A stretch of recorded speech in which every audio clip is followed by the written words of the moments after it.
अस्सलातु वस्सलामु अलैका या सय्यदी या रसूल अल्लाह व अला आलिका व अस्हाबिका या खातमुन नबिय्यीन। जैसा कि आप तमाम अहबाब को मालूम है कि रजब भट्ट नामी एक बेहया ने डेलिबरेटरी जानबूझ के तज़हीक आमेज़ जो जेस्टर्स जो रवैया उसने कानून नामूस रसालत सल्लल्लाहु ताला अलैहि वसल्लम के बारे में नेट के ऊपर किया, वो कोई भी मुसलमान करोड़वां हिस्सा भी उसको बर्दाश्त करने की सकत नहीं रखता। और ये वाज़ेह ऐलान है कि इंशाअल्लाह हमारी नस्लों का एक एक सांस एक एक खून का कतरा हुजूर की इज्जत और नामूस के लिए हाजिर है। बाकी हम ने कानूनी एक राह अडॉप्ट की, इस वजह से मैं और आप हम सब उसके खिलाफ FIR लॉन्च करवाने के लिए उसके रहायशी मुतलका थाने में आए, जो उसके शनाख्ती कार्ड के ऊपर एड्रेस उसका दर्ज है।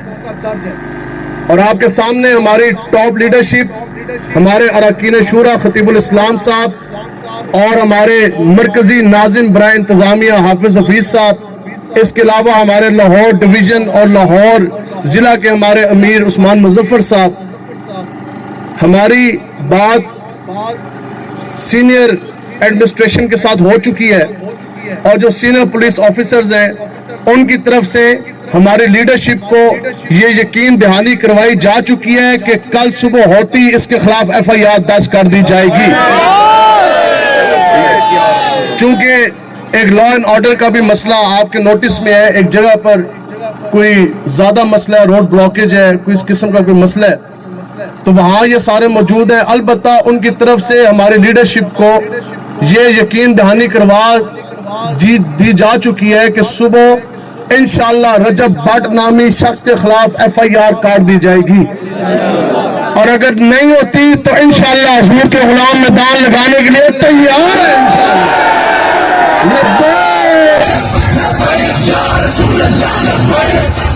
फिर मेरे उस्ताद पे भी बहुत दफा लगी थी, मेरे पे भी बहुत दफा लगी, मेरे उस्ताद के सर पे भी थी 295, मेरे सर पे दो है 295A 295C। जो हमारा आज परफ्यूम लॉन्च होने जा रहा है उसका नाम भी 295 ही है। 295C। अगर कोई शख्स हजूर अकरम खातमुल अंबिया खातमुन नबिय्यीन सरवर कौनैन हजरत मोहम्मद सल्लल्लाहु अलैहि वसल्लम की तौहीन करता है, मौत की सजा है या उम्र कैद है। जो एक शख्स 295C को एक बैज बना के पेश कर रहा है, कोई तमगा जुर्रत या तमगा इम्तियाज बना के पेश कर रहा है, अब यहाँ पे पाकिस्तान के कानून की एक बड़ी जिम्मेदारी है कि इस शख्स को फिलफौर गिरफ्तार किया जाए।